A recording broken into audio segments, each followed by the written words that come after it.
Bonsoir à tous, nous voilà réunis encore ce soir pour la dernière de l'année, une webconférence dédiée à la recherche clinique, qui est un sujet qui nous intéresse tous. Donc, pour ne pas changer, Ludivine est là pour soutenir toute la partie technique. Merci Ludivine. Elle vous, elle vous met d'ailleurs un petit message dans le chat pour redonner le cadre de tout ça. Et donc, nous avons le bonheur d'avoir Hervé Servi avec nous, fondateur de Sanoya. Bonsoir Hervé. Bonsoir Sonia et bonsoir à tous. Donc, je vais comme toujours vous rappeler que vous avez pour communiquer le chat sur la partie droite de l'écran. Vous avez l'habitude maintenant, vous rentrez votre message. Bonsoir à tous. Je vois que les petits messages s'accumulent comme à l'habitude pour bien montrer que ça fonctionne. Quelques petites infos sur l'assaut en ce moment, donc autour du coronavirus. 9 associations de patients, dont l'ANDAR, ont saisi le Conseil d'État pour demander donc une meilleure protection des personnes qualifiées de vulnérables face au virus. Puisqu'en fait, il y a eu certains désaccords entre les qualifications faites par le Haut Conseil de santé publique et ce qui a été retenu par le gouvernement pour légiférer. Donc, vous pourrez avoir tous les détails sur le site de l'ANDAR notamment. Donc, une grosse action qui nous mobilise pas mal. Un gros travail qui est fait par la collaboration associative dans l'intérêt des patients. Toujours autour du coronavirus, on change pas le sujet qui reste malheureusement le sujet du moment.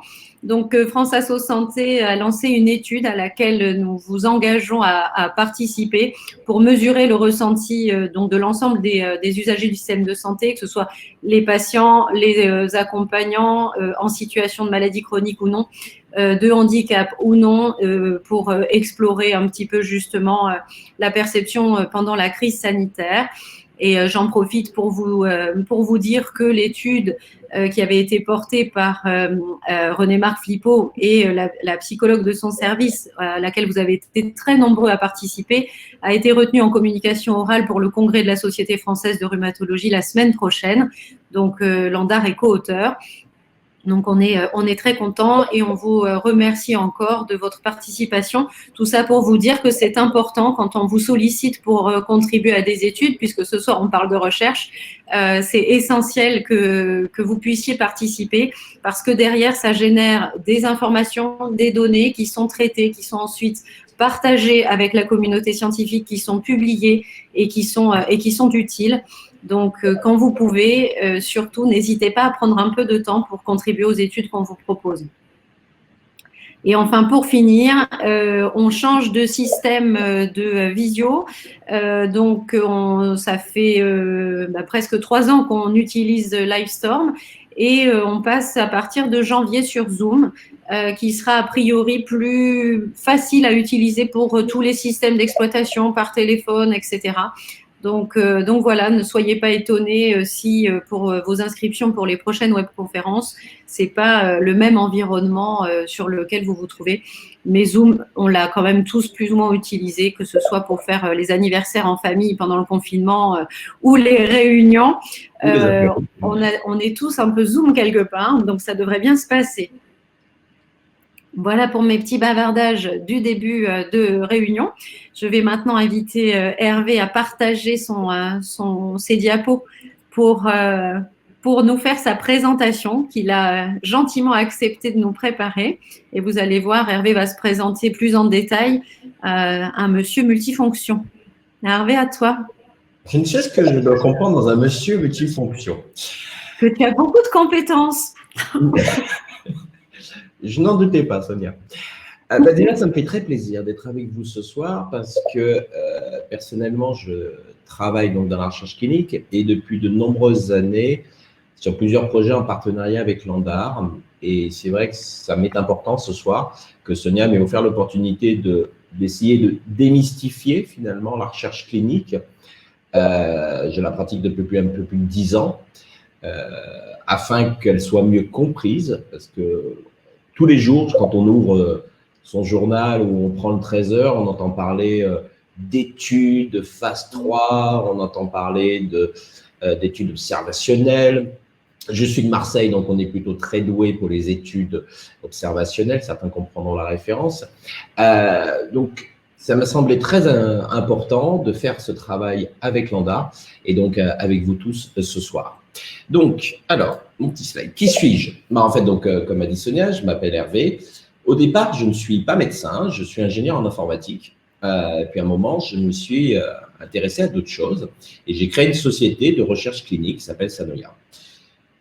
L'ANDAR est donc une association de patients, des patients souffrant de polyarthrite rhumatoïde.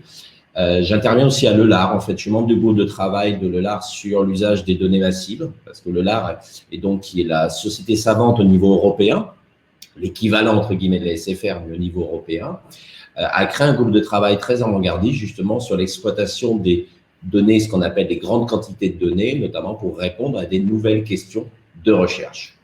Et puis, pratiquant la recherche avec un biais affirmé qui est que la recherche est soit pour le patient, mais il faut que la recherche soit construite avec les patients. J'ai le plaisir de coordonner le groupe de travail, cette fois-ci à l'AFCRO. L'AFCRO, si vous voulez, c'est le syndicat des sociétés comme la mienne qui faisons de la recherche, donc des prestations pour la recherche, pour des donneurs d'ordre, que ce soit des établissements de santé ou des industriels, et donc de coordonner le groupe, les patients au cœur de la recherche clinique, dont l'ANDAR, mais une trentaine d'associations de patients, dont, par exemple, dont on a parlé récemment, par exemple, les gens de la FM Téléthon, des gens aussi de beaucoup plus petites associations, de France Asso, des diabétiques, sont présents afin d'essayer de faire avancer le Schmilblick, comme on disait, sur comment les patients peuvent être impliqués plus tôt dans les projets d'études cliniques et de recherche. Voilà. Voilà qui je suis. Alors, je vous invite vraiment à poser un maximum de questions. Sonia m'a promis de toutes les noter et de me les adresser, donc qu'on y réponde à la fin. C'est vraiment important pour moi que vous faire un cours magistral sur la recherche clinique, on pourra en avoir pour une demi-journée. Donc, j'ai essayé vraiment de retenir quelques éléments qui m'ont semblé utiles et pertinents en ce moment. Mais bien sûr, peut-être que certaines questions, je ne les ai pas adressées, donc surtout, n'hésitez pas. Donc déjà, quand on parle de recherche clinique, la recherche, c'est quoi finalement? C'est observer. Je pense que la première chose dans une recherche, c'est qu'on observe. Éventuellement, on intervient. Explicitement, c'est mieux. Certains diront qu'observer, c'est déjà modifier l'expérience. Ceux qui se souviennent des fenêtres de Jung ou la petite référence au chat de Schrödinger, pour ceux qui ont fait de la physique, elles se souviennent que observer, c'est déjà commencer à intervenir. Mais donc, dans une recherche, on observe des individus et éventuellement, on va faire une intervention. C'est de la recherche si c'est reproductible. C'est de la recherche si le but in fine est d'accroître les connaissances. Si je regarde la recherche clinique plus précisément, si je devais la définir, mais en fait, c'est assez simple, c'est défini dans la loi, dans le Code de santé publique. Et la définition est très importante parce qu'en fait, vous allez voir que cette définition qui a été portée par une loi qui est importante s'appelle la loi Jardé, de M. Jardé, qui a fait énormément progresser la recherche en France il y a un peu moins d'une dizaine d'années et qui a très clairement défini ce que c'est une recherche clinique. Donc déjà, c'est une recherche organisée et pratiquée sur soit des personnes saines ou des personnes malades, volontaires, dans le but d'accroître les connaissances. Donc ça, c'est quelque chose de très important. Quelque chose qui viserait à ne pas accroître les connaissances, ce n'est pas de la recherche clinique. La recherche clinique ne porte pas que sur des gens malades, mais aussi porter sur des gens sains.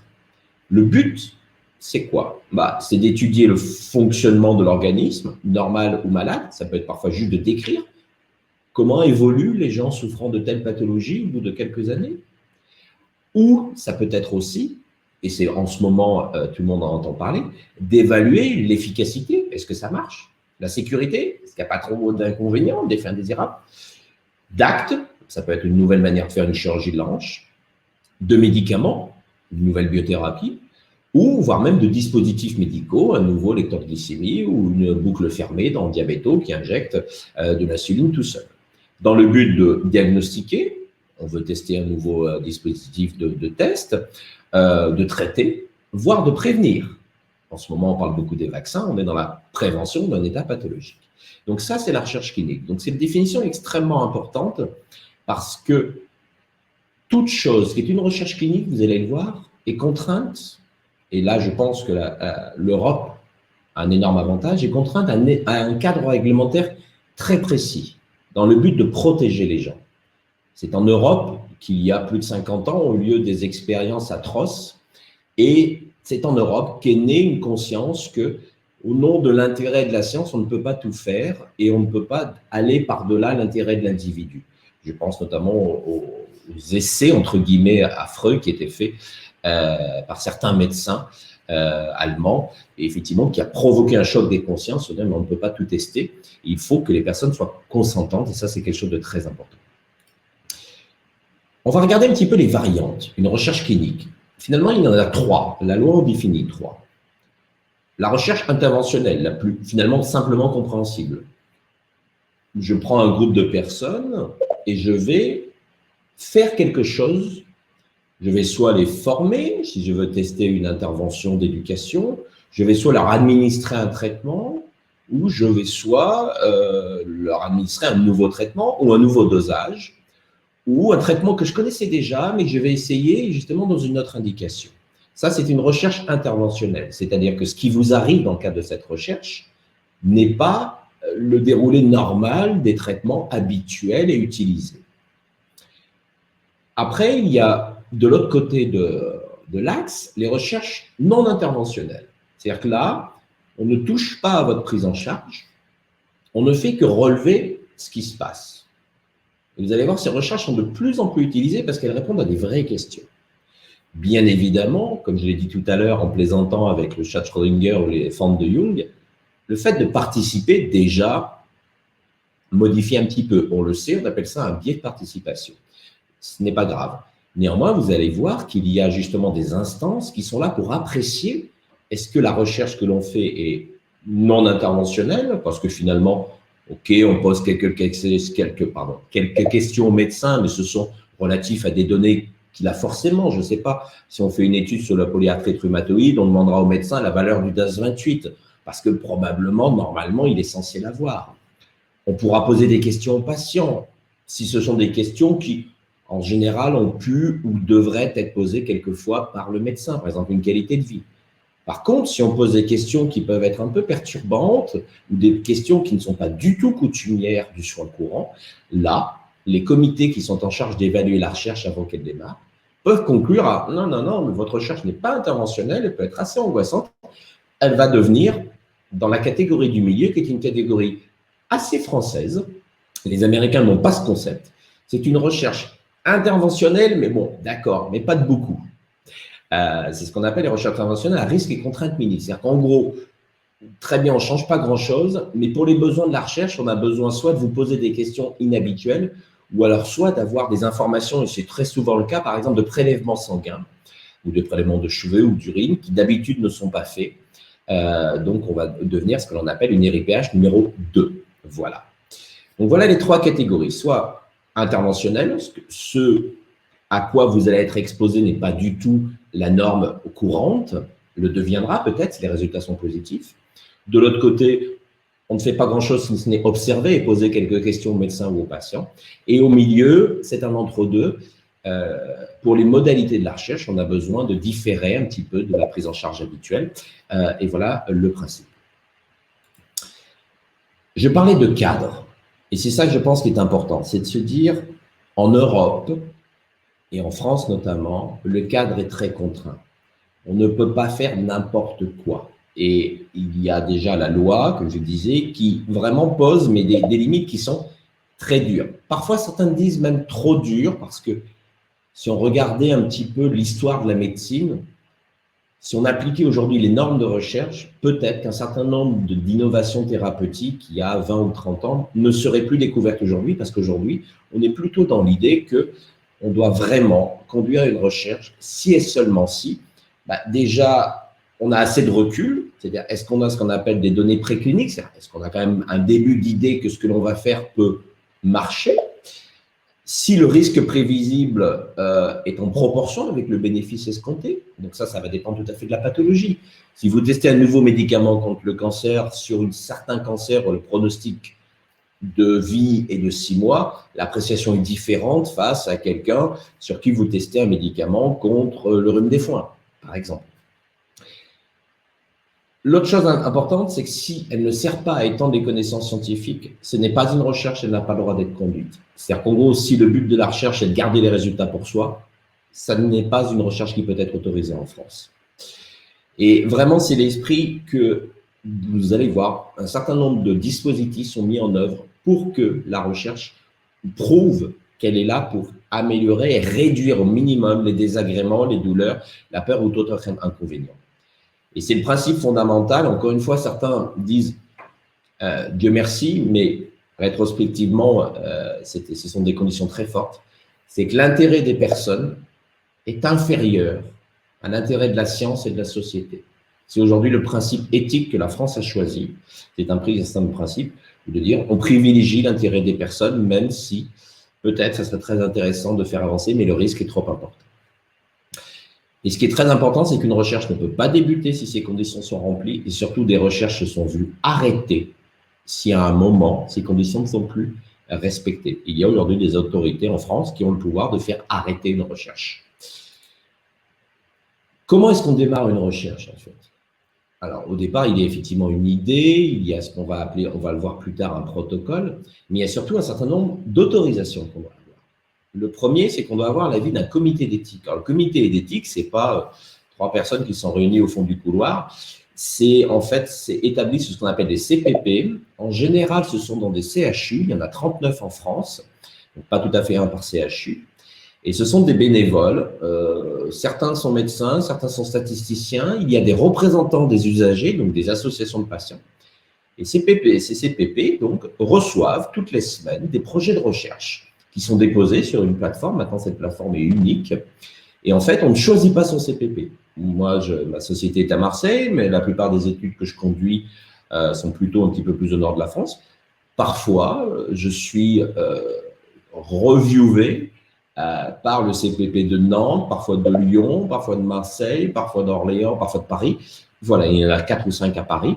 Donc déjà, il y a un comité d'éthique qui va dire est-ce que ce que l'on compte faire est éthique? Est-ce que le risque est mesuré? Ils vont aussi regarder est-ce que l'information du patient est complètement faite. La deuxième chose, c'est que si votre recherche porte sur un médicament, il y a une autorisation de l'Agence de sécurité du médicament qui regarde est-ce que le médicament que vous comptez utiliser, on a suffisamment de preuves de penser qu'il pourrait être utile, ou si vous souhaitez vous en servir dans d'autres conditions que celles aujourd'hui prévues, est-ce que vous avez un faisceau de preuves montrant que c'est raisonnable de faire cela? Il faut savoir que ces 2 étapes, c'est plusieurs mois. Ce sont des étapes très dures, souvent avec énormément d'allers-retours, parce que ce sont 2 agences qui demandent énormément d'informations avant d'autoriser une recherche. Et puis enfin, aujourd'hui, parce que les recherches, c'est beaucoup de données, et ça peut être des données finalement assez personnelles, aujourd'hui, il y a forcément soit une autorisation de la CNIL, soit un engagement à respecter une des méthodologies de référence qui a été édictée par la CNIL. Et tout ça est écrit dans un protocole. Donc, vous dire, une recherche en France, c'est un cadre extrêmement précis. Une dernière chose, c'est qu'une recherche, ça repose sur la libre participation du patient. L'information du patient, et c'est une des choses essentielles que va regarder un CPP, c'est le document que le médecin va remettre au patient. Comment il est écrit, est-ce qu'il est compréhensible, est-ce qu'il décrit bien tout? Et là-dessus, ils sont très pointilleux, et c'est tant mieux. Voilà. Et ensuite, en fonction de la recherche, le patient doit consentir.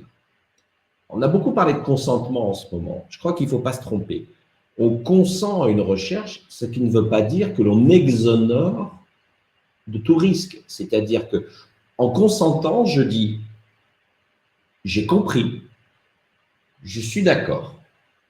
Ça ne veut absolument pas dire que je dédouane le médecin ou l'organisateur de la recherche de tout ce qui pourrait m'arriver. Pas du tout. Un consentement, c'est juste dire on m'a correctement informé, j'ai compris et je peux m'y engager. En fonction de la classification de la recherche que l'on a vu précédemment, le consentement peut être à l'oral ou alors ce sera un consentement écrit et surtout signé du médecin. Le plus gros risque sur les consentements, justement, c'est les consentements qui n'ont pas été très clairement explicités. C'est quelque chose qui est extrêmement chassé, c'est le terme exact. C'est-à-dire que c'est la première cause de révocation d'un centre, voire d'action pénale, si à un moment on arrive à dire, dans le cas d'un contrôle, on contrôle un centre, nous-mêmes contrôlons parfois nos centres, et on dit, vous avez inclus 10 patients, très bien. Où sont les 10 consentements signés? Ah, on n'en a que 9. Là, c'est les foudres qui tombent, parce que c'est une des violations les plus majeures des règles de protection individuelle des personnes. Une chose aussi très importante, vous pouvez sortir de toute recherche à tout moment. Ça, c'est quelque chose qu'il faut absolument être conscient. Vous ne payerez pas, vous ne serez pas moins bien soigné, il ne vous arrivera rien. Le médecin pourra vous expliciter peut-être, attention, on a commencé un cycle de traitement, il peut y avoir quand même quelques risques, voilà, il vous explicitera tout, mais vous ne pouvez être interdit de sortir d'une recherche. Vous pouvez sortir d'une recherche clinique à n'importe quel moment. Ça, c'est quelque chose de très important. Beaucoup de recherches portent sur le médicament, mais je pense que, bon, je vois beaucoup de choses sur les vaccins, c'est aussi un médicament quelque part. Donc, je vais faire un petit focus sur les médicaments. Alors, ce slide est absolument affreux, mais au moins il est complet. C'est-à-dire qu'il explique en fait un médicament, comment ça se fabrique. Alors, je vais prendre mon petit pointeur laser, qui doit être là. Il y a au départ, bon, un certain nombre de besoins. On se dit, tiens, il y a telle maladie, il nous semblerait que telle molécule puisse faire quelque chose, il y a des essais, voilà. Et à un moment, il commence à y avoir un dépôt de brevet. C'est important, parce qu'à partir de là, le compteur commence à tourner. C'est-à-dire que, passé le brevet, pendant 20 ans, le médicament est protégé. Donc, c'est une notion importante pour la suite. Et après, donc, ce candidat médicament, on a une structure cellulaire, eh ben, on va le tester. Et donc, aujourd'hui, on va parler de 7 flèches bleues, c'est-à-dire tous les tests avant la mise sur le marché. Et c'est ce qui nous arrive en ce moment avec les vaccins, par exemple. Ils ne sont pas encore autorisés. Donc, justement, il y a un certain nombre de tests. On va voir dans quelques instants ce que c'est la phase 1, la phase 2, la phase 3. Après, il y a l'autorisation de mise sur le marché. Et on va voir justement que même quand le médicament est utilisé, il y a encore, et Dieu merci, d'autres recherches qui continuent. Et le temps, effectivement, que le médicament, après, tombe dans le domaine public. Voilà, c'est en gros 20 ans au total, mais quasiment 10 ans en général de développement. On voit avec les vaccins que ça a été plutôt réduit à quasiment 1 an, mais on est sur un cas très particulier. Un temps d'autorisation de mise sur le marché, un temps d'autorisation, ce qu'on appelle l'AMM, qui est variable. Et on voit en ce moment que, par exemple, l'autorité européenne est un petit peu plus longue, mais ça veut dire qu'elle est un peu plus pointilleuse que peut-être d'autres autorités de pays un peu plus insulaires, entre guillemets. Et surtout qu'une fois que le médicament arrive sur le marché, on va voir pourquoi, il continue néanmoins à être surveillé. Alors, les phases. On a tous entendu parler en ce moment le vaccin phase 3. Mais c'est quoi une phase 3? Alors, en fait, il faut savoir qu'un médicament commence par une phase 1. Une phase 1, c'est quoi? Vous prenez des gens qui vont bien, plutôt jeunes, sans aucune maladie, et vous leur administrez le médicament. Le but, c'est déjà voir que, qu'est-ce qui se passe? Est-ce qu'en gros, il n'y a pas d'effet majeur, délétère chez ces personnes-là? Donc là, c'est un petit nombre de volontaires. Ce sont parfois des études rémunérées ou au moins dédommagées pour le fait de passer un certain nombre de jours à l'hôpital ou dans des centres spécialisés où vous allez accepter de passer une semaine, 15 jours dans une surveillance médicale très étroite afin de tester le médicament. En général, à des doses suffisamment élevées pour justement voir si chez une personne en parfaite santé, il y aurait une réaction potentielle. Après, on va passer à la phase 2. La phase 2, là, on va voir est-ce que le médicament marche sur des gens qui ont la maladie qui est censée être traitée par le médicament. Là, déjà, quand on a 70% des médicaments qui arrivent à passer la phase 1, parce qu'avant, il y a eu plein de tests précliniques sur animaux, sur ces choses-là, sur la phase 2, on n'en a plus que 30%. Parce que finalement, c'est de se dire, OK, il ne fait pas de mal, mais en fait, sur la maladie, c'est pas vraiment ça. C'est pas, en fait, c'est pas efficace. Voilà, c'est clair. Après, on va arriver sur la phase 3. La phase 3, elle est un peu plus intéressante, c'est qu'on va se dire, bon, ce médicament a l'air de marcher, et finalement, est-ce qu'il marche mieux qu'un autre que l'on a déjà depuis 10 ans, ou dans certaines situations, mais qui aujourd'hui sont rares, face à rien du tout, c'est-à-dire face à un placebo pur.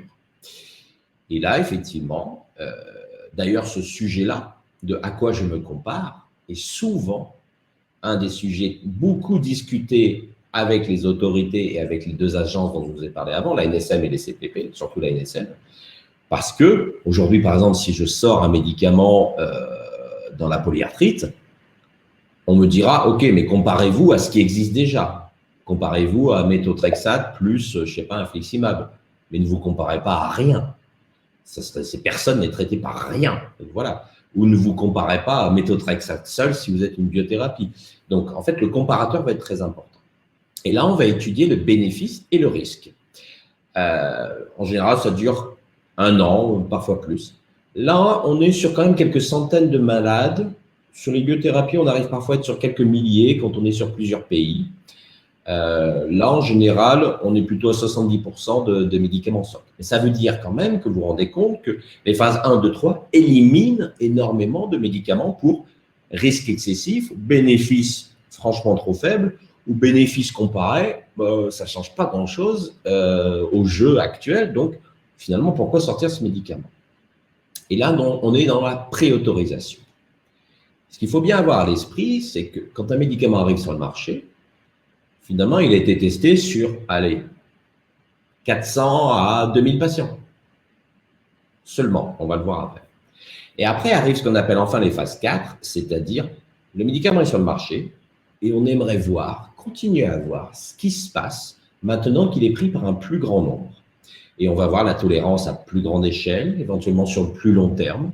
Voilà, parce que le principe des médicaments, et c'est d'ailleurs même une demande quelque part de la société civile, sur certaines pathologies, d'essayer d'aller le plus vite possible sur la phase 1, 2, 3, se dire, bon, très bien, OK, de toute façon, il n'y a pas d'autre alternative, allons directement sur le marché. C'est arrivé dans l'histoire sur un certain nombre de médicaments dans le cancer qui ont même échappé à une phase 3, parce qu'ils ont montré que globalement, sur certains cancers extrêmement agressifs, il y avait un résultat.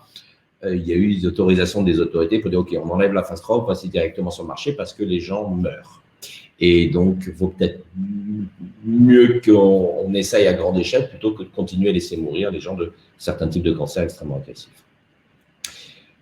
Alors, c'est ce qui m'amène à quelque chose de très important et je pense que c'est le schéma dont je suis très fier d'ailleurs, j'aurais dû faire là, le plus important. La grande patate, c'est finalement tous les gens qui ont la maladie X, on va dire par exemple une PR. Le cercle bleu, c'est l'autorisation du produit, on va dire Y, on va dire une biothérapie. Donc, parmi les gens qui ont une polyarthrite, la biothérapie X est autorisée chez tout patient PR en échec de méthotrexate. Donc, c'est un plus petit groupe de patients. Mais ce qu'il faut bien avoir à l'esprit, c'est que c'est seulement la bulle noire au milieu sur lequel aura été testé quelque part le médicament. Et la bulle bleue, c'est celle qui nous intéresse et qui justifie justement tout ce que l'on appelle la recherche après en vraie vie. C'est finalement qui va s'en servir.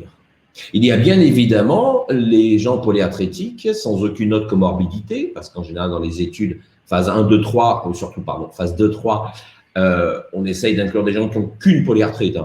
S'il a une polyarthrite et en plus une maladie de Crohn ou en plus un diabète, bon, ça va compliquer les choses. Donc voilà, donc la bulle noire, c'est les gens sur lesquels le médicament a vraiment été testé. Donc, des gens qui n'ont vraiment qu'une polyarthrite, limite, si vous me permettez l'expression, parfaite, il n'y a rien d'autre. Mais donc, on va avoir des gens comme ça. Mais on va surtout donc avoir tous les gens du cercle bleu ciel qui sont donc les polyarthrites en échec de méthotrexate. On risque d'avoir aussi des gens qui vont finalement en bénéficier, mais OK, mais chez vous, le méthotrexate, il y a une intolérance, donc OK, on sort de l'AMM.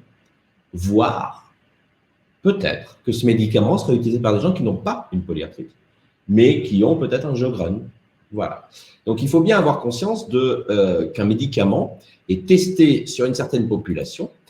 Il était censé être utilisé sur une autre, mais il peut être utilisé par une encore plus grande population qui va surtout beaucoup différer. En gros, dans les essais cliniques, on a souvent des gens avec une maladie un peu pure, souvent d'ailleurs sévère. La plupart des phases 3, enfin au moins des phases 2, des phases 3, souvent parfois sont réalisées à l'étranger. Et là, parfois, effectivement, on n'a pas tout à fait les mêmes pathologies qu'ici. C'est-à-dire qu'on est sur des formes souvent très sévères de la maladie où il n'y a aucun autre traitement. Alors que dans la vie de tous les jours, quand le médicament sera utilisé en France, on va avoir des gens avec des pathologies qui durent depuis plusieurs années, où il y a peut-être d'autres maladies en cours. Dans une étude clinique, il y a une étude clinique interventionnelle. Il n'y a quasiment jamais d'enfants, parce que ce soit un médicament à usage pédiatrique. Il n'y a pas de personnes âgées. D'ailleurs, c'était une remarque que j'ai entendue au journal de 13h assez drôle en disant « Est-ce que la première personne irlandaise qui s'est fait vacciner ce matin savait qu'aucune personne de son groupe d'âge n'avait été inclus dans l'étude sur le vaccin qu'elle a reçu ?» Mais c'est normal. De la même manière, il n'y a jamais de femme enceinte parce qu'il y a beaucoup trop de complexité sur la question de l'enfant à naître. Alors qu'en vie réelle, on va avoir des gens âgés, on va avoir des gens grands, petits, gros, maigres, très maigres, des femmes enceintes qui ne le savaient pas. Voilà, on va avoir tout ça. Et en général, dans une essai clinique, on va essayer d'isoler. On va dire, bon, on va prendre que ce médicament, puis on va arrêter les autres. Alors qu'en vie réelle, il y a plein d'autres choses. Il y a votre traitement pour le diabète, il y a plein d'autres choses. Dans un essai clinique, vous êtes talonné pour prendre le médicament. On suit. En vie réelle, ah zut, j'ai oublié mon injection cette semaine. Ou alors, j'ai oublié de prendre mes cachets de Jack aujourd'hui. Et puis, dans les essais cliniques, l'effet placebo, on essaye de le gérer. Dans la vie réelle, effectivement, on vit un petit peu avec. Et donc, il faut voir que c'est quelque chose de très important. C'est-à-dire que pendant de nombreuses années, on s'est focalisé sur les phases 1, 2, 3. Puis on se disait, bon, on va en vraie vie, voilà. Depuis quelques années, on se dit, OK, on a pris conscience que l'on testait finalement sur peu de gens et que l'immense majorité des gens qui allaient bénéficier du médicament, ça valait quand même le coup de regarder ce qui se passe, peut-être pour découvrir des problèmes qu'on n'avait pas anticipés, découvrir des bénéfices ou découvrir des bénéfices qu'on n'avait pas escomptés chez des gens qui le prennent alors qu'ils ne sont pas censés le prendre tout à fait parce que la maladie, ce n'est pas exactement celle-là. Et d'ailleurs, c'est une demande des autorités de plus en plus. Les autorités disent, bon, OK, l'étude, il y a 300 patients, OK, on vous donne l'autorisation, mais vous avez 1 an pour nous ramener des données une fois que vous aurez diffusé le médicament sur beaucoup plus de personnes. C'est ce qu'on appelle des autorisations conditionnées à la fourniture de données vraie vie. Et c'est très intéressant de voir qu'en 20 ans, c'était une discipline qui n'était pas vraiment reconnue. On disait non, mais il n'y a que les phases amont qui sont importantes. Maintenant, on se dit, bon, les phases amont, on sait qu'elles sont imparfaites, qu'elles sont très expérimentales. L'important est de voir très vite ce qui va se passer et surtout d'organiser des recherches pour remonter très vite pour dire, OK, il y a un problème, il faut qu'on fasse quelque chose. Voilà. Je ne pouvais pas parler des populations sans parler de dire, mais qui fournit les données dans une étude? J'affirme que les recherches modernes ne se limitent plus à la seule vision du médecin. Pendant des années, les recherches, c'était le médecin ou le centre de recherche notait des choses sur un cahier. Et puis, le patient n'avait pas grand-chose à dire. Voilà. Ou, un peu mieux, on lui faisait des prélèvements. Par exemple, pour relever une activité de la maladie, une valeur de CRP. Pour chercher des marqueurs, un HLA-B27, si on a une maladie dans l'arthrite, ou des facteurs génétiques. Aujourd'hui, Dieu merci, de plus en plus d'études s'intéressent aux patients. Pourquoi? Parce qu'on ne traite pas qu'une maladie. En fait, on traite aussi l'impact de la maladie. C'est-à-dire, OK, votre CRP est retombé très bas, super, très bien. Mais en fait, vous êtes toujours aussi déprimé, vous n'êtes toujours pas retourné au travail. Donc, finalement, ça peut être aussi des choses à intégrer parce qu'on s'aperçoit que beaucoup de choses sont liées. Que, notamment, par exemple, j'ai récemment participé à une étude dans une maladie dermatologique où, effectivement, tous les médicaments règlent à peu près cette maladie dermatologique, mais seulement certains arrivent à s'attaquer au volet anxiété, au volet angoisse, qui est un sous-jacent aujourd'hui démontré de cette maladie. Donc, on voit une participation croissante des patients qui, à travers des formulaires, ça peut être des formulaires en centre. Alors, depuis Covid, on a compris que ce n'était pas idéal d'aller dans un centre pour remplir des formulaires. On commence à faire ça de plus en plus par Internet, Dieu merci. Et pour s'exprimer sur le vécu, sur la qualité de vie, sur le retour au travail, voire sur l'activité de la maladie. Aujourd'hui, notre société a conduit plusieurs études, notamment en rhumato, où on demandait à des patients toutes les semaines de rapidement indiquer s'ils avaient eu des poussées. Ils sont tout à fait capables d'indiquer s'ils ont ressenti une poussée. Et on n'a pas besoin forcément de palper les 28 articulations pour savoir ce que c'est une poussée. On la ressent aussi. Les patients deviennent aussi une source de collecte d'événements indésirables. Ça, c'est quelque chose d'un petit peu nouveau. Il y a aussi une tendance croissante. De plus en plus d'études vont utiliser les objets connectés. C'est pas que pour l'activité physique. On commence à avoir des marqueurs très intéressants. Notamment, on a fait des choses sur la polyarthrite et comment détecter des poussées grâce à un capteur. Il y a des choses aujourd'hui sur le Covid qui sont faites avec l'analyse de la voix. Il y a des choses dans le domaine cardiovasculaire. On a une étude, nous, sur le diabète où on récupère des données des lecteurs de glycémie en continu. Enfin, les objets connectés aujourd'hui deviennent une source pour les recherches cliniques. Puis enfin, les bases de données. Parce que, vous le savez, il y a aujourd'hui, notamment en France, des bases de données notamment de remboursement de l'assurance maladie. Et de plus en plus de recherches utilisent ces données concomitamment aux données fournies par le médecin, par le patient, par le sang, notamment l'historique des médicaments consommés, peut-être le devenir en termes d'hospitalisation, parfois certains diagnostics. Tiens, le patient, il ne vient plus en centre.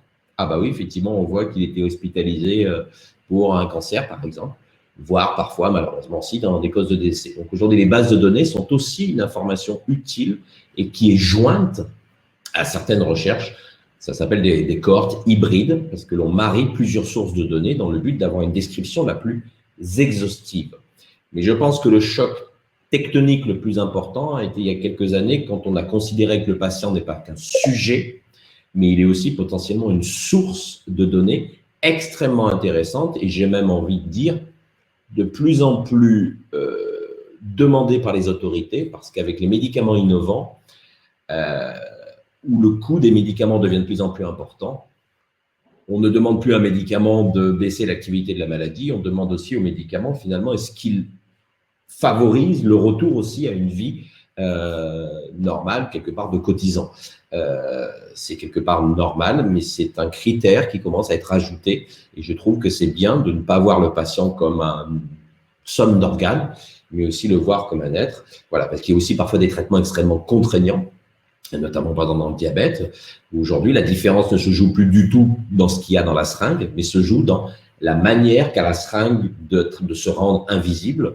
Et ça, c'est un vrai gain parce qu'on a des retours au travail de diabétiques qui s'étaient quasiment désociabilisés parce que c'est trop contraignant, ils avaient une sorte de gêne. Voilà. Donc, on dit il y a des progrès thérapeutiques, notamment parfois sur le vécu ou sur le côté pratique de certains médicaments. J'ai utilisé beaucoup de termes, donc je voulais vous donner prendre le temps de mettre quelques mots. On parle de promoteur en général, c'est celui qui organise la recherche et celui qui est à l'origine de l'idée. Un promoteur, ça peut être les hôpitaux universitaires de Strasbourg, ça peut être le laboratoire X. C'est quelqu'un qui à un moment a une idée et qui trouve les moyens pour faire cela, parce qu'effectivement, ça coûte de l'argent. Le financeur, parfois, est différent du promoteur. Par exemple, si un établissement de santé a une idée, il peut aller voir des financeurs qui vont juste financer la recherche, mais celui qui l'organise demeure le promoteur. On parle de centre investigateur, c'est le lieu où se déroule la recherche, qui est sous l'autorité d'un médecin qu'on va appeler l'investigateur principal. Après, il y a le médecin qui est l'investigateur, dont le rôle est le plus important est l'information du patient. Voilà. Après, il y a énormément de personnel dans les ateliers de recherche clinique qui vont assister. Le patient, what else, c'est moi, c'est vous, c'est nous. Et puis, il y a un acronyme, donc les CRO, qui sont des sociétés comme nous, qui en gros sommes chargés de tout mettre en place et que tout se passe bien, que ce soit les circuits d'approvisionnement de médicaments, que ce soit les questionnaires, que ce soit les notices qui vont être remis aux patients, que tout soit bien rédigé, que tout soit bien orchestré.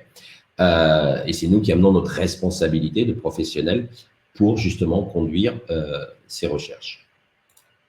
Les documents, je vous ai parlé de protocole. Un protocole, c'est un document de 100 à 200 pages qui explique tout, qui explique pourquoi, comment, qui va être inclus, qui ne va pas être inclus, dans quel centre, quelles données, qu'est-ce qu'on va y faire. Voilà. La notice d'information est un document extrêmement important, c'est le document qui explique l'étude.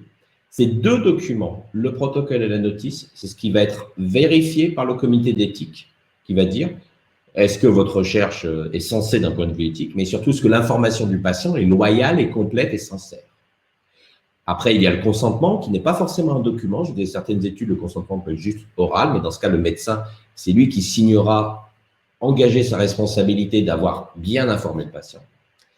Il y a aussi un document que l'on oublie parfois qui est le plan statistique, parce que dans une recherche, en fait, on doit prévoir avant tout ce que l'on va regarder et tout ce que l'on va analyser. Ce n'est pas une fois qu'on a les données, qu'on se coud bien fort et qu'on dit tiens, qu'est-ce qu'on pourrait en faire dire.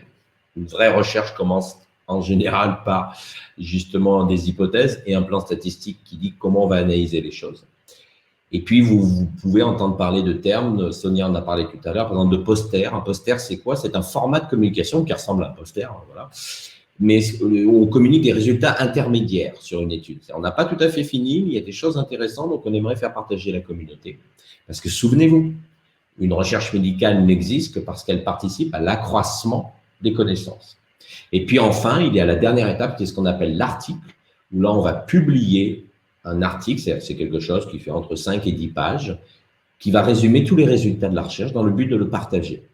Cet article donc, va paraître dans une revue où en fait des personnes vont anonymement critiquer l'article. Et en fonction du prestige de l'article, du prestige de la revue, c'est plus ou moins dur de publier.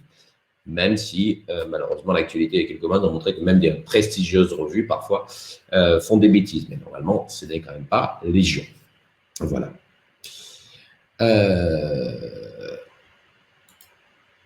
Excusez-moi, je ne suis pas sur le bon écran. Alors, je vais finir par quelques questions et après on va prendre les vôtres. Il y en a vraiment énormément et c'est génial. Quelques questions classiques naïves. Pourquoi participer à une recherche? Alors déjà, il faut savoir que vous n'en tirerez aucun bénéfice personnel direct sûr. C'est-à-dire que même si c'est une étude sur un nouveau traitement, vous ne serez pas sûr d'avoir le nouveau traitement ou finalement d'avoir l'ancien qui est celui que vous auriez eu si vous n'aviez pas participé à la recherche. Donc, il ne faut pas le faire forcément avec une notion d'espoir. Il y a quelques recherches dans des cas très particuliers où effectivement, il n'y a pas forcément ce qu'on appelle un aveugle, c'est-à-dire que vous savez, et dans ce cas, effectivement, c'est une opportunité d'accéder à un traitement rare. Ça existe dans les cancers, dans certaines maladies très rares, où voilà, la seule chance est de participer, mais où on ne peut pas vous cacher que vous allez avoir le médicament, donc là, il y a parfois un bénéfice. En général, vous ne faites pas ça pour l'argent, vous n'êtes pas rémunéré en participant à une recherche. Vous pouvez être dédommagé du temps perdu à l'hôpital dans certaines recherches. Voilà. Finalement, à quoi ça me sert? À vous, maintenant, rien. À vous, dans 2 ans, 3 ans ou 5 ans, peut-être beaucoup. Parce que justement, si on a développé les connaissances, sur des gens qui vous ressemblent, et c'est pour ça que je dis que vous ne ressemblez pas à votre voisin, et c'est d'autant plus intéressant que des médicaments soient validés ou soient surveillés une fois mis sur le marché sur des gens qui vous ressemblent, afin de peut-être dans 2 ans, peut-être faire évoluer votre traitement, ou pour que le prochain patient, dans 10 ans, soit traité avec encore plus de finesse et encore de meilleure réussite. Si je suis dans le groupe témoin, parce que je n'ai pas de médicaments. Comme je vous l'ai dit, aujourd'hui, ça n'existe quasiment plus des études contre placebo.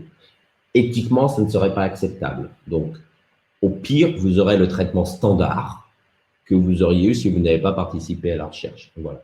Les études contre placebo sont aujourd'hui rares, sauf quand il n'y a absolument aucun autre traitement. On le voit aujourd'hui, par exemple, sur l'étude vaccin. On a comparé le vaccin à rien du tout, parce que on n'a rien d'autre qui pourrait s'en approcher. Mais demain, on fait un essai sur une biothérapie, bien évidemment, vous serez confronté à au moins une biothérapie classique. Voilà. Si vous êtes dans le groupe témoin. D'ailleurs, vous ne saurez pas si c'est une phase 3, mais c'est le but. Le médecin est-il payé? Est-ce qu'il ne fait pas ça pour l'argent? Je vous rassure, non. Il est payé parce qu'il est dédommagé du temps passé. Alors, je vous ai donné le tarif qui est encadré par la loi, qui est ce qu'on appelle la convention unique, qui est de 85 € de l'heure. Si vous faites le ratio, c'est bien. Ce n'est pas franchement une activité très lucrative pour un médecin, c'est d'autant plus si à côté, il a une consultation en privé. Mais donc, oui, mais ça couvre à peine le temps passé. Voilà. Après, des gens disent, ouais, pourquoi faire des études? Finalement, on sait déjà tout. Pas tout à fait. Dans les bases de données, si on y passait un petit peu plus de temps, on pourrait apprendre énormément de choses. Il y a un vrai effort depuis quelques années, notamment en France, d'utiliser les bases de données, notamment les bases de données de l'assurance maladie, qui au passage auraient pu éviter 1 ou 2 problèmes sanitaires sur les 10 dernières années, si on les avait regardés un peu avant. Mais donc, justement, maintenant, on facilite les choses pour les regarder. Mais néanmoins, il n'y a pas tout. Votre histoire médicale ne se résume pas à vos hospitalisations et vos consommations de médicaments, il y a d'autres choses. Donc, on continuera à avoir besoin de recherche et on continuera surtout à avoir besoin de recherche en vraie vie pour voir, bon, sur nos patients polyarthritiques français, traités d'une manière à peu près consensuelle en France, comment se déroule et quel est le bénéfice ou quels sont les effets qu'on n'avait pas prévus, gênants ou indésirables de tel et tel médicament. J'aimerais passer à vos questions. Est-ce que Sonia veut faire le wrap-up de toutes les questions qui sont tombées? Me revoilà. Tu as quelques questions à traiter, effectivement. J'en ai tout un cahier. Donc, tu as dû voir que tu avais quelques questions, je dirais peut-être plus d'ordre médical. Bon, comme tu n'es pas le docteur Servi, je pense que ça va être un peu délicat de répondre à des questions comme quel vaccin est le meilleur pour nous ou les vaccins Covid sont-ils fiables? Maintenant, peut-être généraliser la question autour de est-ce qu'on peut considérer qu'un médicament est fiable quand il a été mis sur le marché et qu'il a passé ses phases de recherche? Je vais vous répondre en tant que scientifique. Il est fiable sur les gens sur lesquels il a été testé. C'est-à-dire qu'il faut avoir à l'esprit que n'importe quel médicament qui sort a été testé sur 500 à 1000, 2000 personnes. Ce n'est pas exhaustif. D'où l'intérêt de justement, quand un médicament sort, à la fois ce qu'on appelle le titulaire de l'AMM a une obligation de mettre en place un certain nombre d'études de surveillance parce qu'on continue en fait à apprendre dans la vraie vie. Mais parce que finalement, on n'a pas le choix.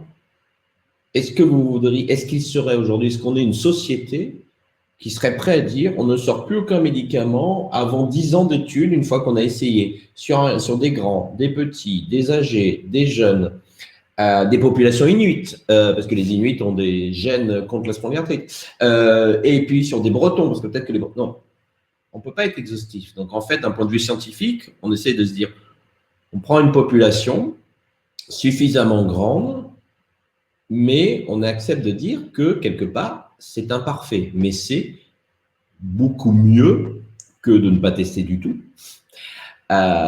Et c'est pour ça qu'il y a des AMM dans une autorisation de mise sur le marché. Il est bien dit sur quelle population ça a été testé, sur quelle population le médicament est conseillé, et il est écrit pas de données sur les enfants, pas de données sur les gens de plus de 75 ans.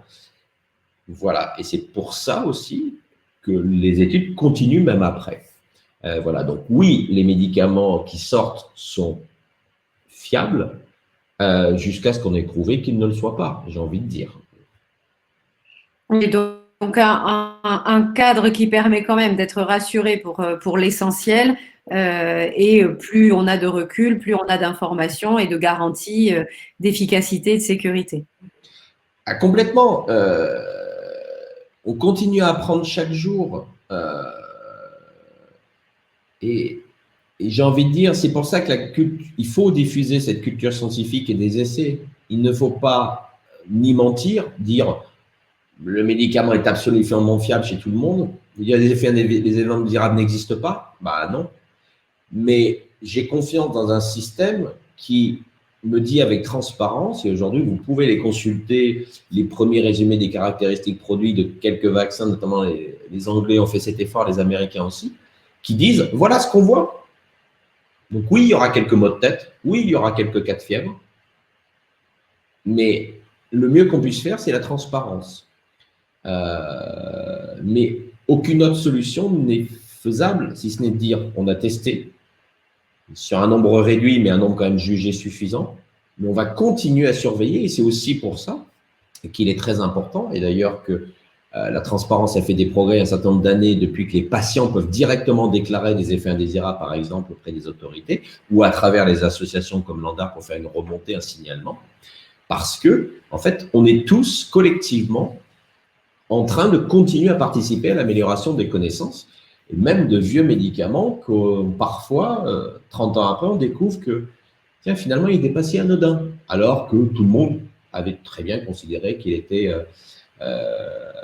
anodin. Ceux qui ont des enfants depuis assez longtemps se souviennent des premières campagnes d'information sur l'Advil en pédiatrique, où en gros, c'était génial, on pouvait en donner dans n'importe quelle situation. Quelques années après, on s'est aperçu, c'est pas extraordinaire quand l'enfant a une maladie virale en même temps. Ça peut même être très délétère. Alors qu'au départ, on avait présenté ça comme le médicament génial où il n'y avait aucun inconvénient. Donc, on continue à apprendre. Et je pense le contraire est valable aussi. C'est-à-dire qu'en apprenant, on se rend compte, notamment pour certains médicaments, où au départ, on va dire, en grossesse, on va éviter. Et avec l'usage, avec les grossesses qui n'ont pas été désirées, mais qui ont été… voilà, on se rend compte qu'il n'y a pas de risque augmenté. Ah, mais tu as tout à fait raison, parce que c'est limite un peu le problème aujourd'hui, c'est que, comme je vous disais, le cadre est devenu tellement réglé que il y a des populations où on n'ose pas tester dessus parce que on dit oui, mais c'est pas éthique ou alors ce n'est pas pratique de faire. Et c'est qu'après, on découvre que finalement, tiens, telle biothérapie chez les femmes enceintes qui ne le savaient pas ou l'avaient un peu oublié, ou voilà. En fait, il n'y a pas eu de problème avec cette molécule. Donc là, ça peut y donner idée à une nouvelle étude, effectivement, pour dire on va essayer explicitement de prouver que finalement, il n'y a peut-être pas tant de problèmes que ça et qu'on peut peut-être mener une grossesse tout en continuant à se soigner. Donc oui, c'est aussi l'opportunité parfois de découvrir qu'on peut finalement élargir les cas d'usage et que ce n'est pas si précautionneux, on n'a pas besoin d'être aussi précautionneux que ce que l'on le pensait. Il y a une question sur comment on choisit les personnes qui rentrent dans les protocoles de recherche. Ah, c'est très intéressant. C'est très intéressant. Alors, en fait, normalement, on ne choisit pas. C'est-à-dire que quand un centre investigateur accepte de faire partie d'une recherche, donc il va signer un contrat avec le promoteur, et il va s'engager à proposer l'étude à tout patient qui correspond aux critères. C'est-à-dire, c'est une étude d'un nouveau médicament chez les patients polyarthrétiques de plus de 10 ans maladie qui n'ont jamais eu de méthotrexate. Il est censé proposer cette étude à tout patient de plus de 10 ans de maladie qui n'a jamais eu de méthotrexate. Sauf aux patients, il y a quelques cas de patients qui ne proposent pas, les patients qui sont dans les catégories vulnérables, c'est-à-dire sous certaines tutelles, curatelles, privés de liberté, et les gens qui ne sont pas affiliés au régime de sécurité sociale. C'est une vieille règle et elle demeure toujours, parce que notamment pour des questions de risque, on veut qu'il y ait le filet de la sécurité sociale. Donc aujourd'hui, on proposera à tout patient qu'il plaise au médecin ou qu'il ne lui plaise pas. Donc en fait, ce n'est pas les patients préférés du médecin qui se voient proposer de participer à une recherche. Et d'ailleurs, même normalement, il devra entretenir, dans les études qu'il le prévoit, il devra entretenir une liste des caractéristiques des patients qui ont refusé la recherche. Parce que c'est un biais très évident de dire bon, ce médicament, je vais le proposer aux patients que je sais faire du sport, par exemple. Et voilà, si on présuppose ce biais, on va demander effectivement que soit noté, par exemple, le niveau d'activité physique dans la liste des patients qui ont refusé ou que le médecin a pensé, a jugé qu'il n'était pas souhaitable. Ça reste une décision clinique. notamment, on ne proposera pas peut-être à certains patients qui pourraient être extrêmement angoissés.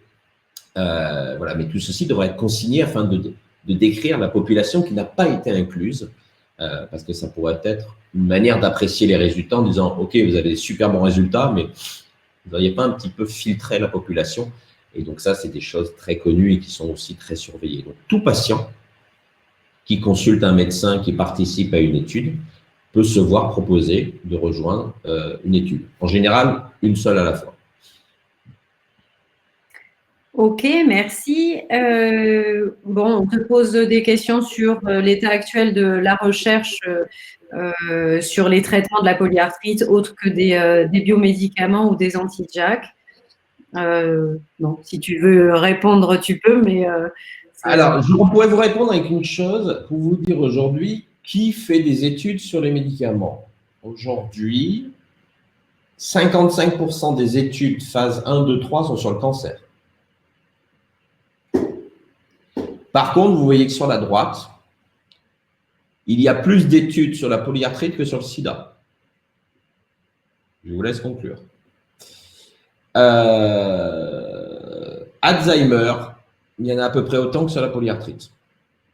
Aujourd'hui, des études phase 1, 2, 3, où on essaye de trouver des médicaments, où on teste l'efficacité des médicaments, où on teste le bénéfice des médicaments. Voilà, ça, c'est des données de 2000, sur Santé 2030, mais c'est prospectif, ça vient du LEM, et ça dit dans quelle phase ils sont. Et donc, polyarthrite, on a beaucoup plus d'études, vous voyez, sur des phases avancées.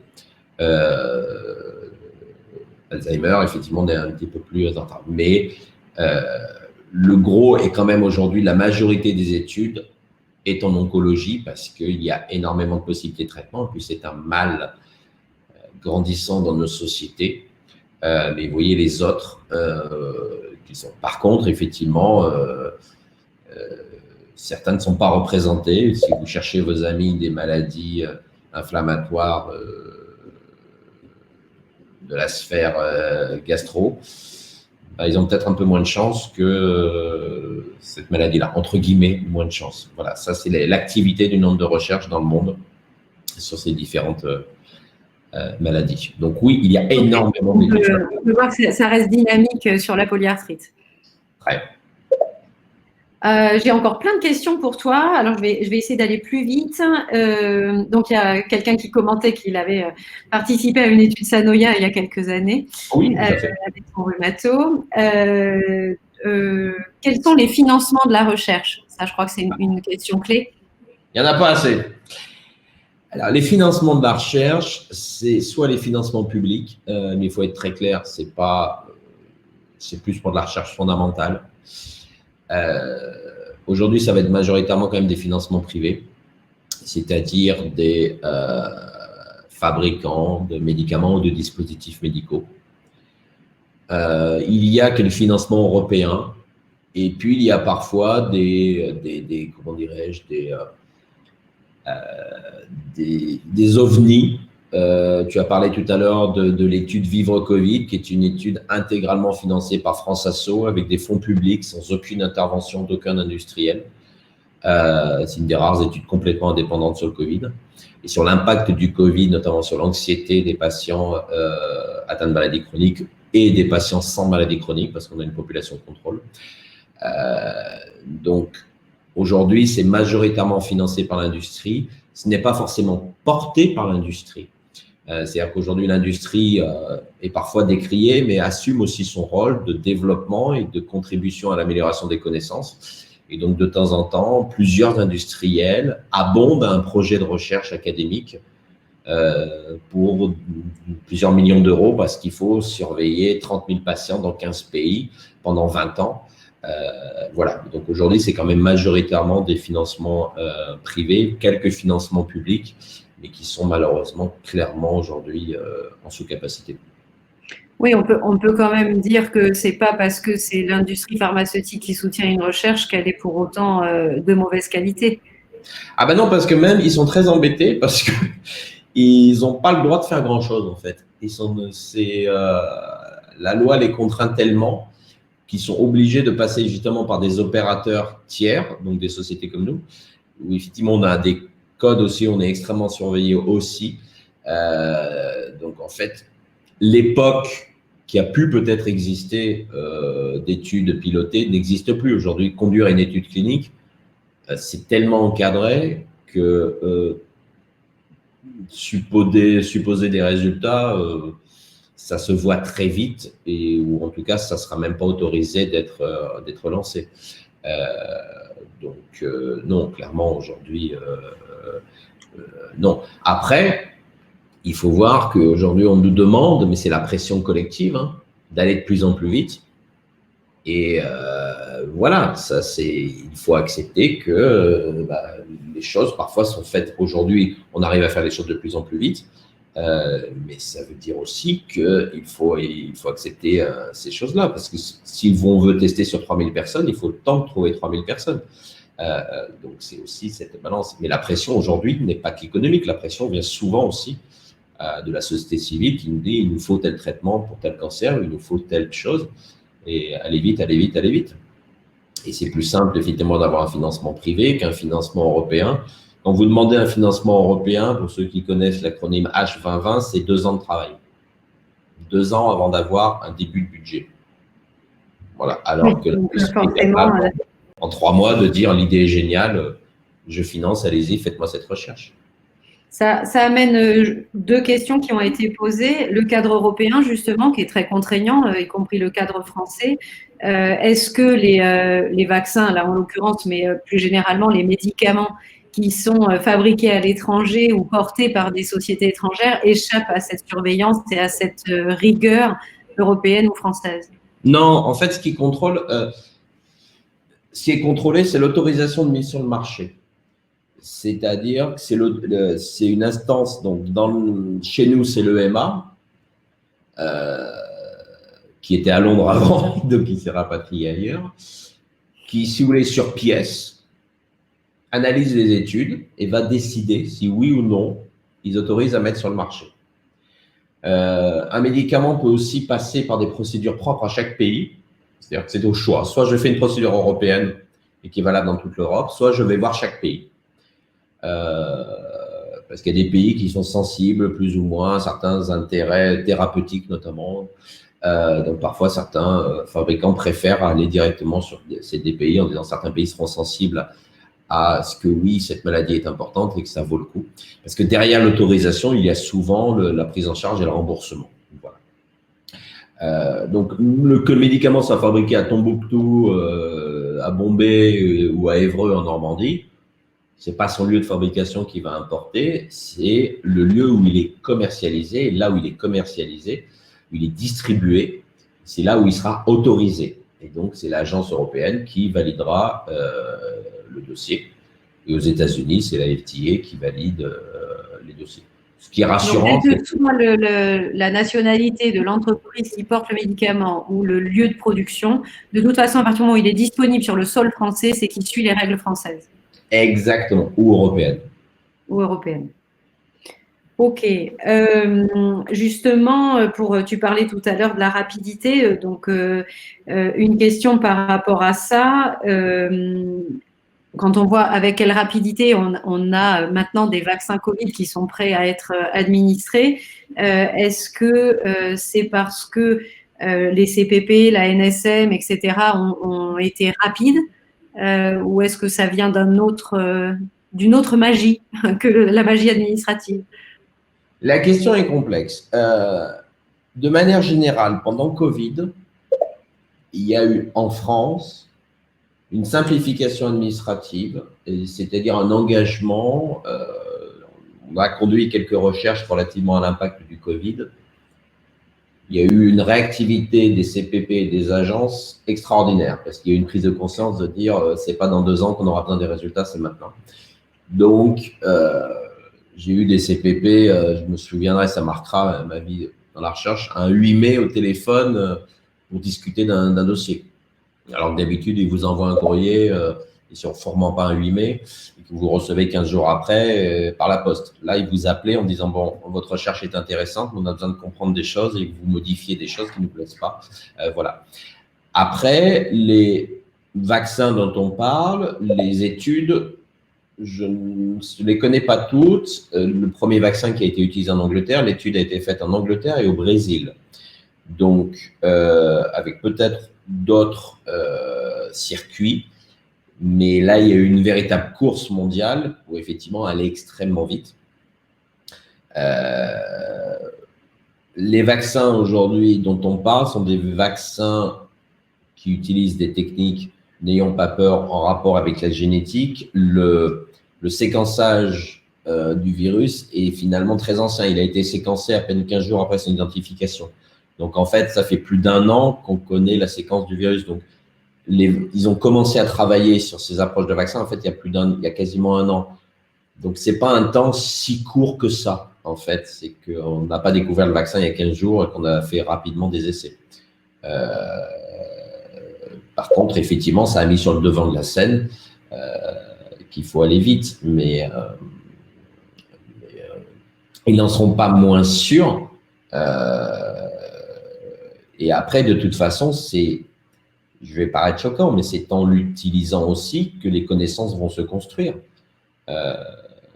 Mais enfin, voilà, il faut c'est une vraie question sociétale, mais le point de vue de la population là-dessus est très variable aussi. Je comprends les inquiétudes, la question politique aussi est importante, mais j'ai dans ma mémoire, il y a 20 ou 30 ans, quand en France, il y avait des associations de patients qui réclamaient des médicaments qui tardaient à être autorisés en France. Je me souviens d'une association qui a déversé les cendres d'un de ses présidents sur un ministre de la Santé pour dire quand est-ce qu'on aura les antirétroviraux en France, qui était en gros bloqué à la frontière parce que l'agence française s'autorisait à réfléchir si vraiment c'était bien, alors que les Américains avaient sauté le pas. Donc, en fonction des époques, parfois on est très pressé, puis parfois on est un petit peu plus sceptique. Mais voilà. Après, une dernière chose, sur les vaccins, il y a un tel enjeu et une telle compétition que je pense qu'aucun industriel va s'autoriser à faire la moindre faute. C'est-à-dire que les sommes qui ont été mises par ces industriels sont si importantes qu'ils ne voudront absolument pas le moindre problème. Donc, ça va être quelque part une des meilleures garanties. C'est qu'il y a il n'aurait eu qu'un fabricant. OK, là, ils sont 6 déjà à être sur quasiment en autorisation. Tout est scruté et chacun entre eux se scrute et ils sont prêts à détecter le moindre problème, le moindre truc, et ils préféreront faire pause si jamais ils détectent le moindre problème plutôt que de risquer n'importe quel souci en termes de notoriété, parce qu'aucun ne veut associer son nom à une catastrophe. Ouais. Donc, je pense qu'on aura les vaccins peut-être les plus surveillés et surveillés entre pairs qu'on n'a jamais eu. Voilà. Encore 3 questions, parce que là, on… Vraiment la place de l'eau. Une question notamment sur quel pourcentage est retenu pour déterminer qu'un médicament est efficace. Ça dépend, ça dépasse. Ça dépend vraiment ça dépend du critère, ce qu'on appelle principal, c'est-à-dire du seuil de différence que l'on veut mesurer. Ça, c'est vraiment très médicament dépendant. Oui, il n'y a pas de règle absolue, quoi. Non, non, il n'y a pas de règle absolue, parce qu'encore une fois, ça va dépendre aussi dans quelle situation on est. Mais les autorités, après, parce qu'il y a 2 choses. Il y a l'autorisation de mise sur le marché. Et après, il y a le remboursement. Et ces 2 critères peuvent être impactés, c'est-à-dire dire, OK, on vous autorise votre médicament, mais franchement, il ne change pas grand-chose par rapport à tout ce qu'on avait, donc on ne payera pas plus cher que l'ancien. Voilà. Donc, en fait, le gain va jouer à la fois sur le bénéfice, sur l'autorisation à sortir, et va jouer après sur le prix qui va être accordé au médicament. Si vous avez un médicament qui change complètement les choses, la société collectivement est prête à dire « Ok, on a des gens qui ne marchaient plus et maintenant qui remarchent, ça vaut peut-être un certain prix. » Et on est prêt, entre guillemets, en tant que société, à dire « Oui, ça a un certain prix. » À l'inverse, si ça ne fait pas mieux qu'avant, voilà. Et donc, ça dépend vraiment de chaque médicament. Mais c'est vrai que c'était au cœur du débat sur les vaccins. Qu'est-ce que l'efficacité ? Voilà. Déjà qu'elle soit positive, déjà en général c'est bien. Et après, effectivement, il y a ce qu'on appelle une significativité, de voir à partir de combien de points. Et en fonction de ce que l'on espère, justement, on regarde, ça va déterminer la taille du groupe. Voilà, parce que c'est des calculs de stats pour savoir combien il faut que je regarde de personnes pour commencer à voir une différence de moins 20%, par exemple, sur la valeur du score d'As28 à 3 mois, par exemple. Ok.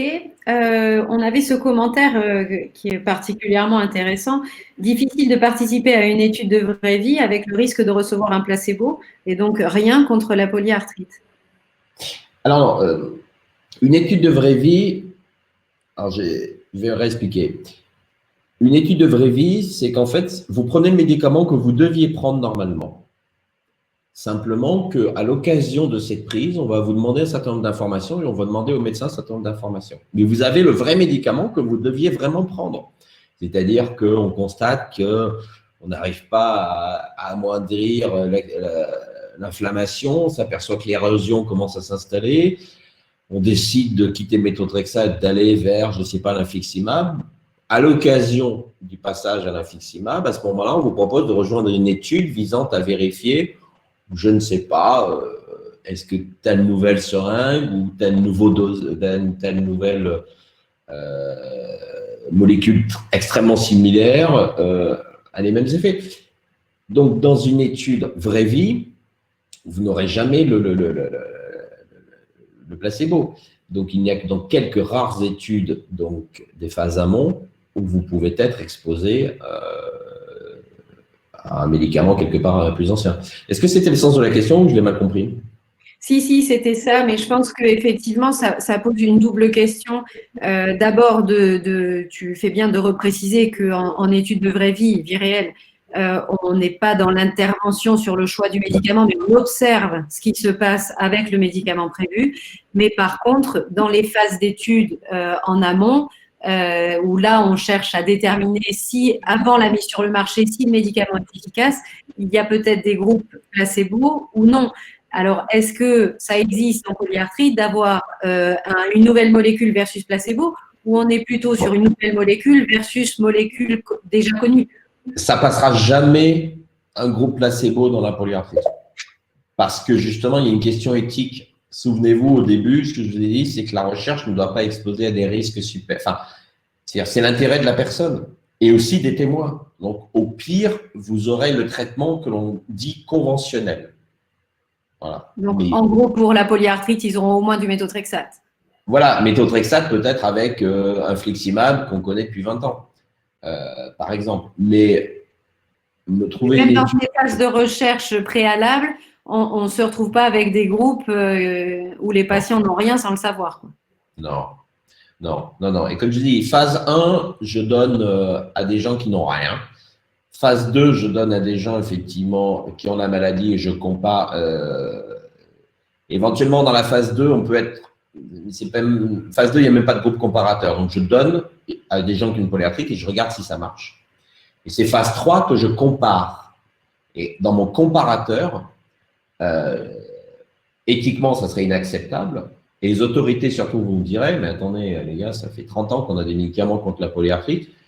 Vous débarquez d'où? Vous n'allez pas vous comparer face à rien. C'est pas vrai. Les gens n'ont pas rien. Donc, comparez-vous à… Et donc, parfois, la question du comparateur est une vraie question parce que certains médicaments disent… Ouais, mais me comparer à celui qui marche déjà super bien, oui, je ne veux pas forcément faire des miracles. Donc, il y a tout un débat sur avec quoi je me compare. Il y avait eu d'ailleurs, il y a quelques années en rhumatologie, un grand débat effectivement sur quelques biothérapies qui s'étaient comparées à méthotrexate plus quelque chose qui n'était pas qui n'était plus la meilleure manière de soigner. Mais le placebo dans une phase 3, c'est par rapport à la meilleure manière actuelle de soigner. D'accord, ok. Ce qui détermine le service médical rendu par rapport à ce qui est déjà… Le SMR, tout à fait. Ok. Écoute, une dernière question. Est-ce que tu peux nous rappeler qui siège au comité de protection des personnes? Plein de gens. Alors, les CPP sont une organisation publique, en général hébergée dans un CHU, fait de bénévoles. et franchement, si on devait leur tirer le chapeau, médecins, administratifs, patients ou représentants des usagers au sein donc, de l'hôpital.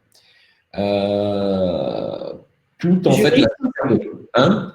Des juristes? Pas forcément, ça dépend, pas toujours dans les CPP. Mais c'est possible. À Lyon, il y a une juriste, il y a une avocate qui s'est portée volontaire. Alors, c'est pas tiré au sort comme les assises, hein, mais c'est en gros des gens qui ont quelques connaissances dans la recherche.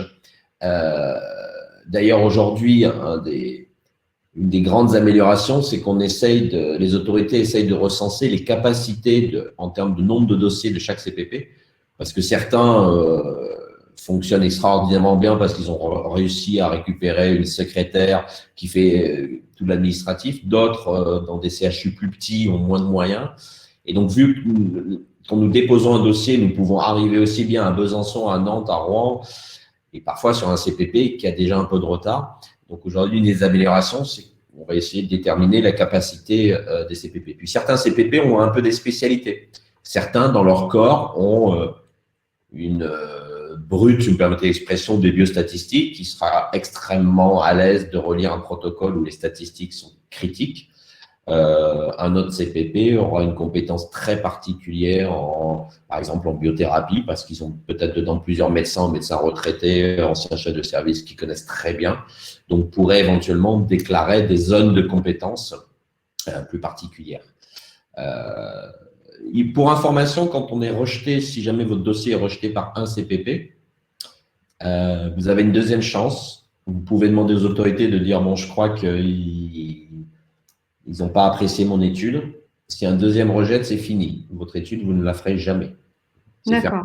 Voilà. Donc, un repêche, mais pas plus, quoi. Un repêchage, et encore, il faut le justifier, de dire « ils n'ont pas compris, c'est pas possible ». Mais si le deuxième suit ses confrères, alors là, c'est fini, votre étude, voilà, blacklistée, vous la faites. Ça arrive, et ça coûte très cher à ceux qui ne peuvent pas faire une étude. Ok, bon, merci beaucoup, Hervé, c'était très complet, très clair. Je pense que tu as répondu à toutes les questions. Et donc, ce qu'on retiendra, c'est que il ne faut pas hésiter à contribuer à la recherche clinique parce qu'il y a certes la recherche médicaments, mais aussi la recherche qualité de vie, vie réelle et toutes ces initiatives-là qui sont essentielles pour mieux comprendre la prise en charge, l'impact, que chacun contribue justement à améliorer les choses. Oui, complètement, parce qu'aujourd'hui, un médicament n'est pas qu'une substance, un patient n'est pas qu'un ensemble d'organes. Il y a tout un cadre et on commence à comprendre que la qualité de vie, que la commodité d'emploi, que toutes ces choses-là sont aussi des choses importantes. Médicaments magnifiques, mais absolument impossible à prendre parce que c'est tellement contraignant.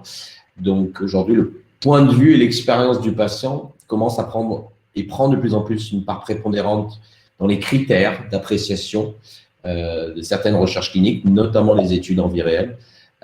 Et c'est pour ça d'ailleurs qu'on essaye de faire que les associations de patients participent aussi à l'écriture de protocoles pour dire très bien, vous allez mesurer ça, mais est-ce que vous allez mesurer ça parce que personne ne le dit, hein, mais avec tel médicament, c'est vraiment pénible ça.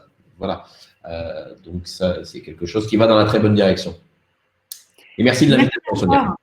Merci beaucoup, Hervé, pour ton temps et pour toutes ces explications très claires. Excellente soirée à vous tous. Merci, bonne soirée à tous et bonne fête de fin d'année, hein, comme nous le souhaite Joël. On ne se retrouvera pas avant l'année prochaine pour une webconférence en janvier. Donc, suivez bien vos mails pour avoir les bonnes infos et très bonne soirée à tous. À bientôt. Merci.